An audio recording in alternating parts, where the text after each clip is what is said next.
Hola, bienvenidos al cierre. Soy Camila Peralta y durante los próximos 30 minutos analizaremos la reciente actividad sísmica que sacude al mundo y, claro, a la región centroamericana. Hoy descubriremos si es usual o no lo que está pasando. Además, si existe relación, conexión o solo coincidencia entre estos fenómenos. Por ejemplo, el terremoto en Japón y poco después el de Ecuador. ¿Dónde y cuándo se espera el próximo? Comenzamos. Las últimas semanas, la Tierra no ha dejado de temblar. Sismos de diferentes magnitudes han sacudido varios países, como por ejemplo Guatemala, El Salvador, Japón y Ecuador. Este último víctima de un terremoto de una magnitud de 7.8 grados en la escala de Richter, suficiente para dejar un saldo de más de 500 personas muertas, 2.000 desaparecidas y unas 20.000 sin hogar. A pesar de que la actividad se puede considerar dentro de lo normal, en un ejercicio sencillo de matemática, nos encontramos una gran cantidad de movimientos dentro de un corto lapso de tiempo, todos con un escenario en común: el cinturón o anillo de fuego del Pacífico, una línea de unos 400.000 kilómetros de longitud, dibujada entre las zonas de subducción más importantes del planeta, testigo de la suma del 90% de los sismos del mundo, 80% de los terremotos más potentes. ¿Están relacionados estos movimientos? ¿Una falla puede activar otra a la distancia? ¿O podría llegar a darse un efecto dominó? La región centroamericana forma parte de esta área que limita con tierra firme el Océano Pacífico y que parece no descansar. ¿Qué podemos esperar? ¿Para qué debemos prepararnos?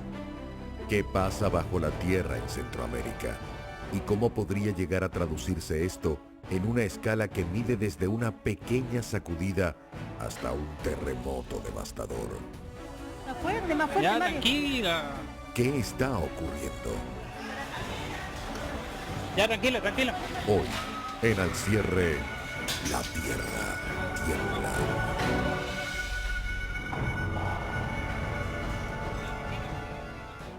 Sismólogo y experto en la materia, nos acompaña en nuestro estudio Walter Jiménez. Él es parte del equipo del Observatorio Sismológico y Vulcanológico de la Universidad Nacional de Costa Rica, equipo que sigue muy de cerca los movimientos que ocurren no solo en su país, sino que en la región entera. Bienvenido, señor Jiménez. Gracias por estar con nosotros. Mucho gusto. 2 terremotos en Japón, 1 en Ecuador, fuertes sismos en Guatemala y en El Salvador en casi que solo 5 días. ¿Qué está pasando? ¿Es esto usual? ¿Es esto inusual? Claro, como lo veíamos en el video, el cinturón de fuego del Pacífico es una zona de mucha actividad, por lo tanto, en el pasado y en el presente y en el futuro, esa será la condición: sismos alrededor del cinturón de fuego, y no solo en esta zona, ¿verdad? Hay otras zonas donde interactúan otras placas tectónicas donde también se generan sismos importantes. Se ha dicho mucho que hay una relación o una conexión entre el terremoto de Japón y el de Ecuador. ¿Es esto cierto o no? La respuesta es rotundamente no. La dinámica que tiene Japón es muy distinta a la dinámica que tiene Suramérica, muy distinta a la dinámica de Norteamérica, Centroamérica, etc. Cada uno de los países y su marco tectónico es independiente, por lo tanto somos categóricos al afirmar que estos sismos no tienen ninguna relación, son parte de la misma dinámica de cada una de las zonas. Entonces, con absoluta certeza, usted nos confirma que si las placas tectónicas del lado de Asia se llegan a mover, no hay repercusión alguna o consecuencia al otro lado del continente, en América, por ejemplo. Sí, totalmente. Pensemos en lo que hemos visto en los últimos estudios que dicen que este año, el 2016, va a ser el año más caliente de la historia. Inclusive hemos visto inundaciones, nevadas y hasta huracanes donde antes no sucedían. ¿Qué está pasando? ¿Es esto parte de los mismos movimientos telúricos? ¿Es esto parte más bien del cambio climático? No, digamos, la actividad sísmica tiene su propio mecanismo, su propio funcionamiento, ¿no? Entonces son situaciones independientes de todo lo que tiene que ver con cambios atmosféricos y cambios climáticos. Entonces, Normalmente se menciona que los cambios de temperatura, por ejemplo, en periodos cortos son premonitores de un sismo. Bueno, pues en esto tampoco hay ninguna relación. Son dos fenómenos totalmente distintos que no podemos relacionar uno con otro. Ahora voy a traer a colación algo que me decía mi abuelita cuando yo estaba pequeña, y era que cuando, casualmente ahora que usted hablaba de la temperatura, que cuando hacía muchísimo calor era porque iba a temblar, o que además los animales eran capaces de percibir cuando se avecinaba un temblor, un sismo. ¿Todos estos mitos, todas estas creencias tienen algún tipo de asidero científico? No, no tienen ningún tipo de asidero científico. Nosotros, por lo menos en lo que tiene que ver con la sismología, nos apegamos rotundamente a estudios, a análisis, a investigación, a observación, para poder afirmar dónde son las zonas donde se puede presentar mayor actividad sísmica, y no estamos de acuerdo con ese tipo de aseveraciones o mitos, ¿verdad? El mito este de los cambios de temperatura es muy característico, no solo en nuestro país, sino en Centroamérica, en Sudamérica. Podemos escuchar el mismo comentario, ¿no? Son como propios de la región centroamericana todos estos comentarios, pero qué dicha que usted viene hoy y nos lo deja así de claro. El domingo 22 de mayo del año 1960, a eso de las 3:10 de la tarde, Chile fue sorprendido por un megaterremoto, el Gran Terremoto de Valdivia, una sacudida de 9.5 grados, el más potente registrado en la historia. ¿Puede ocurrir algo así otra vez? ¿Dónde? ¿Cuándo? Vamos a hacer una pausa con nuestra atención en Sudamérica, pero esta vez vamos a irnos a Ecuador y el más reciente terremoto. Así fueron los testimonios de esa noche. Ya regresamos. El piso nos cayó encima. Pero ¿y con quién estaba usted? Todo, está mi familia, está mi hermana, están mis hijos, están todos ahí, hay como 8 personas. ¿Ahí adentro todavía? Sí, está mi nuera. Pero sí, creo que están con vida porque nosotros nos cayó casi estamos a la misma dirección, casi todos. Ay, por Dios, que vengan ayuda. Ya regresamos. Estamos en estado de excepción. Repito, se ha decretado el estado de excepción para precautelar el orden público. Todo el sistema de salud está en máxima alerta para atender a los ciudadanos que así lo requieran, que hayan tenido afectación en medio de esta emergencia. El estado de excepción es una herramienta que un país se declara en situación extrema, y así para proteger el bien público y la integridad de sus habitantes. Es la mayor alerta que puede emitir un gobierno. Eso ocurrió en Ecuador, como veíamos, luego del terremoto de 7.8 grados de magnitud que sacudió al país, dejando más de 600 víctimas mortales. Continuamos analizando la materia con nuestro experto, el sismólogo Walter Jiménez. Quisiéramos saber qué es lo que está pasando con relación a las placas tectónicas que están debajo de Centroamérica. Exacto. Centroamérica, igual que otras zonas, ha presentado históricamente mucha actividad sísmica. El marco tectónico centroamericano está comprendido por el choque de las placas Coco, que se subduce por debajo de la placa Caribe. Al norte de Guatemala tenemos también un límite de placas que comprende la placa de Norteamérica con la placa del Caribe. Esta placa o este roce de placas es el que generó en 1976 el sismo que ha dañado o afectado posiblemente más a toda la zona centroamericana, donde tuvimos alrededor de 23.000 personas fallecidas e importantes daños estructurales, ¿verdad? Continuando, tenemos por ejemplo el terremoto de Nicaragua en 1972.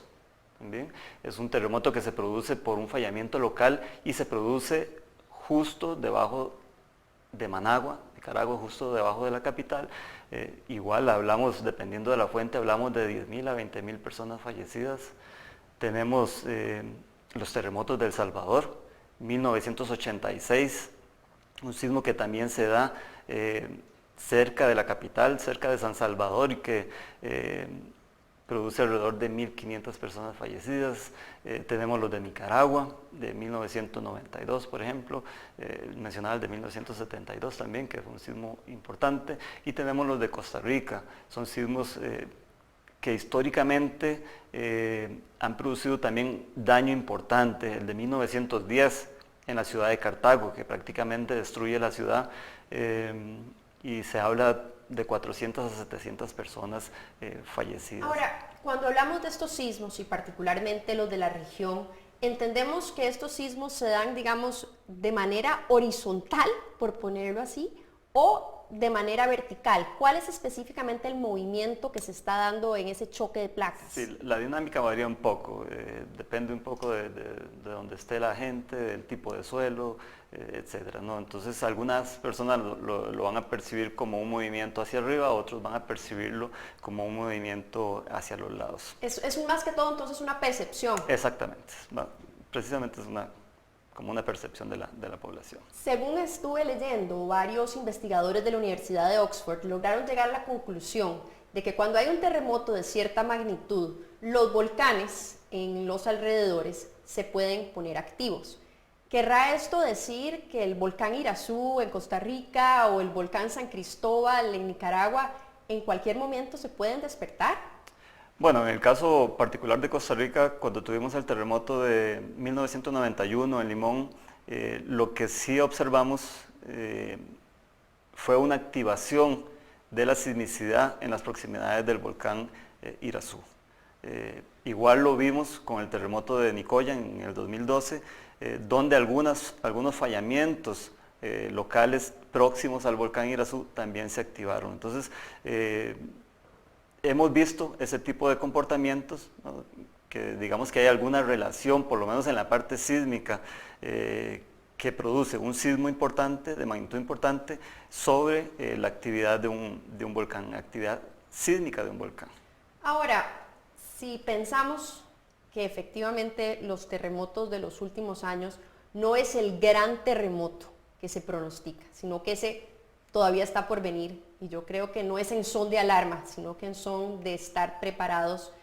Y yo le pidiera que hiciéramos un recorrido de norte a sur por la región, comenzando en Guatemala. ¿Cuál podría ser el peor escenario en cada uno de estos países? Sí, bueno, vamos a quitar la palabra pronóstico de ahí, porque nosotros no podemos pronosticar. Nosotros lo que podemos hacer es identificar zonas propensas a tener sismos importantes. Sismos importantes me refiero a sismos de magnitud mayor a 7. En el caso de Guatemala, hay sismos históricos de más de 8 grados, que se presentaron muchos años atrás, pero básicamente ese es como el panorama generalizado para Centroamérica. Es una zona donde chocan dos placas, donde hay movimientos de subducción, ¿verdad? Donde la placa del Coco se subduce por debajo de la placa Caribe y tiene capacidad para producir sismos en el rango de los 7, 7.5, 8 grados. Entonces ese sería como el panorama, ¿verdad?, que tenemos generalizado para Centroamérica. Podríamos decir que ese terremoto que se avecina, si bien es cierto no sabemos cuándo, puede ser de una magnitud superior a los 8 grados. Los hemos tenido, la región centroamericana los ha tenido. Lo que pasa es que hablar de ese panorama, de esa situación es un poco difícil, ¿verdad? Ahora hay que tomar en cuenta otra situación. Más allá de la magnitud, a veces eso no es lo que produce mayores daños. Hay sismos de magnitudes bajas que son producidos por fallamientos locales, como le mencionaba anteriormente, que tienen un impacto muy grande sobre la población. Entonces, más allá de que tengamos sismos de 8, 8.5 o cercanos a 9 en Centroamérica, sí hay condiciones para que otros sismos de menores magnitudes puedan tener un impacto mayor. El caso más claro lo tenemos en Costa Rica, donde sismos de magnitudes de 6, 6.5 han sido los más destructivos y no los sismos que se producen por el choque de placas que tienen magnitudes entre los 7 y 7.5 grados. Y sáquenos de una duda, generalmente se nos dice que si está temblando de manera regular, eso está liberando energía y permite que no se venga un terremoto sorpresivo. Estamos casi por terminar, pero quisiéramos saber si esto es cierto. Bueno, en alguna medida podríamos afirmarlo. Por ejemplo, en la zona sur de Costa Rica, lo que conocemos como el punto triple, es donde chocan, donde se juntan tres placas, la placa del Coco, la placa Nazca y el bloque de Panamá. Bueno, es una zona que libera mucha sismicidad, mucha energía diariamente. Prácticamente todos los días tenemos sismos en la zona sur. Eso en alguna medida podría decirnos de que no hay una acumulación. Sin embargo, la zona también tiene condiciones para generar sismos importantes. Y el otro punto es, por ejemplo, en la zona norte de Costa Rica, lo que conocemos como la brecha sísmica, fue una zona que por muchos años permaneció sin actividad sísmica. Eso lo que indica es que hay una acumulación. Y ella se liberó con el terremoto del 2012 con magnitud de 7.6. Ciertamente un panorama, o al revés, no podemos usar la palabra panorama, ¿verdad? No podemos esperar, tal vez sí esperar, pero no sabemos ese cuándo. Walter Jiménez, sismólogo del Observatorio Sismológico Vulcanológico de la Universidad Nacional de Costa Rica, gracias por acompañarnos el día de hoy, por aclararnos y por también dejarnos esa pequeña duda que también nos permite estar preparados y estar alerta. Muy amable. Con mucho gusto. No corremos el riesgo de que pueda ocurrir un terremoto. Es una certeza. Estamos preparados en Centroamérica. La naturaleza nos mantiene alerta. Vamos a hacer una pausa y ya regresamos con nuestro próximo invitado desde la ciudad de Guatemala. Quiero decirles que si alguien no lo ha entendido, estamos enfrentando el desastre más grande, la emergencia más grande en casi 70 años. Ya regresamos. Vamos. Uy, qué fuerte. Uy, todavía está temblando. Más fuerte, más fuerte, Ya, Mario. tranquila. Más fuerte, más fuerte. Ya, tranquila, tranquila.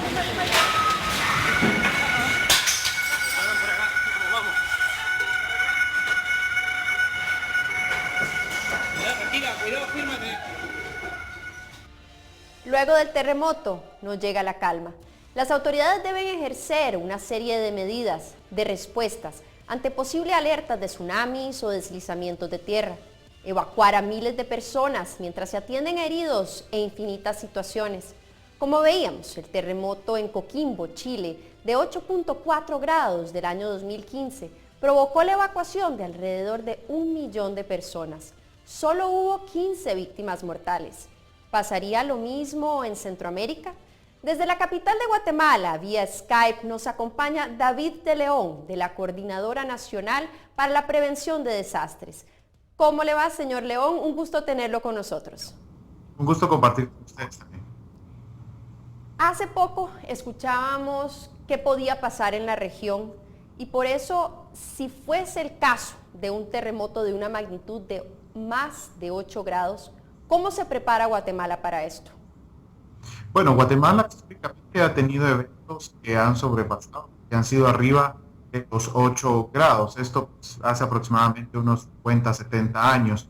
El panorama de hoy en día, si llegáramos a tener un evento como tal, esto pues sin lugar a dudas generaría más de personas que resultaran afectadas, damnificadas y por lo tanto también personas que resultaran víctimas de un movimiento como tal. En el 76 aproximadamente 23,000 personas fallecieron en un terremoto del 4 de febrero. El panorama hoy por hoy, pues con la condición de aumento también de población en el país, lamentablemente tenemos que decir, pues sería también el impacto mucho mayor.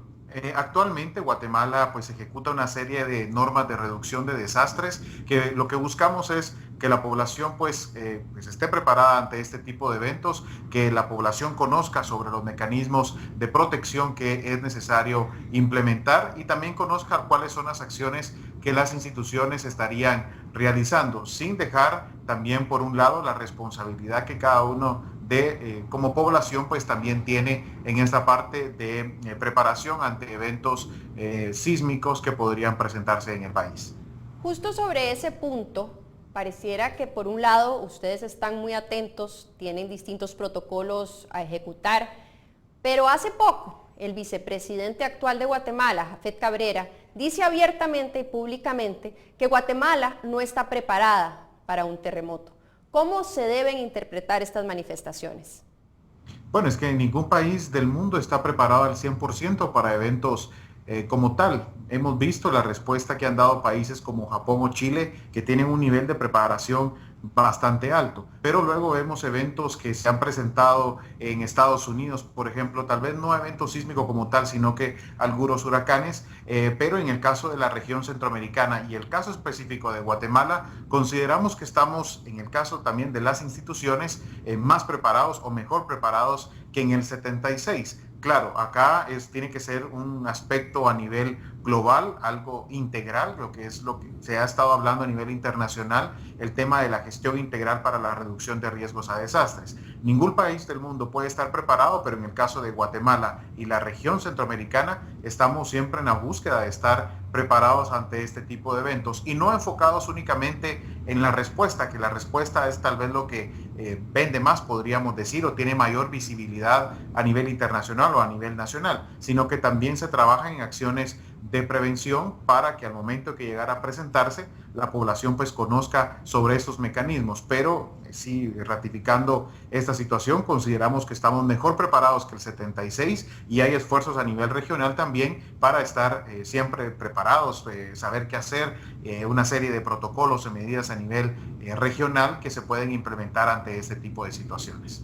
Señor de León, casualmente, y dado los avances en la tecnología, últimamente las redes sociales, así como han sido de gran ayuda, han también generado mucha alarma y mucho caos a la hora de dar información falsa o información muchas veces infundada. Desde la perspectiva de lo que ustedes hacen en su institución, ¿cómo se puede contrarrestar este temor, esta alarma que muchas veces sucede a lo largo de las redes sociales y que causa cosas graves en la población?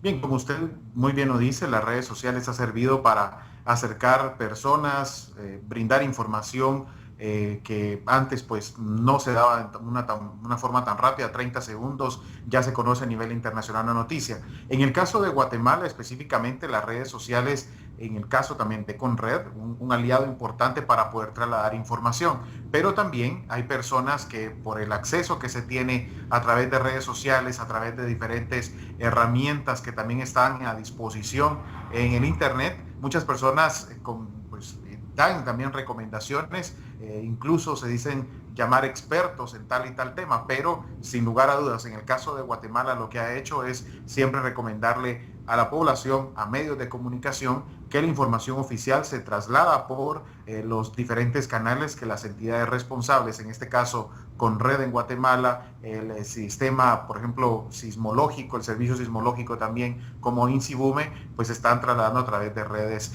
sociales. Esto sin lugar a dudas es un elemento que hay que poner mucho asunto y pedirle también a la población que la información que a veces se comparte en redes sociales no del todo en muchas ocasiones está verificada, sino que es necesario seguir la información que entes oficiales están trasladando a través de estos espacios.